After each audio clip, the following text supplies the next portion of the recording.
Alors, ma pierre chouchou, c'est celle-ci. Ça, c'est le gypse fibre blanc ou sélénite. Il y en a qui l'ont testé ici? Celle-ci, elle permet vraiment d'apaiser. Et toutes les personnes à qui je l'ai fait essayer en ont été hyper contents. Si je devais en garder qu'une, ce serait celle-ci. Elle n'est pas dans l'identité minérale, mais elle est topissime, quoi.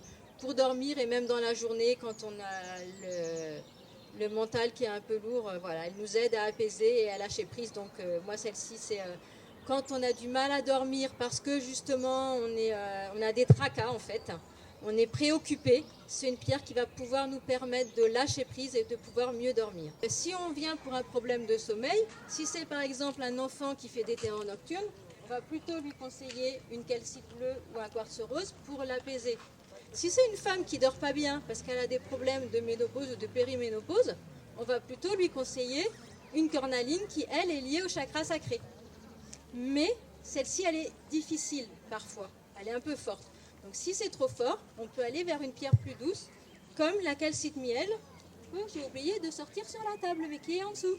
Le chakra racine dans le rouge, on est sur les pierres de vitalité.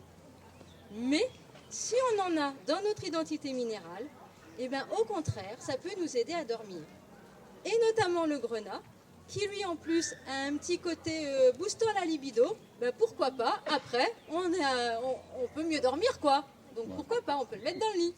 Après, ben, on a les pierres dans le marron, comme le bois fossilisé.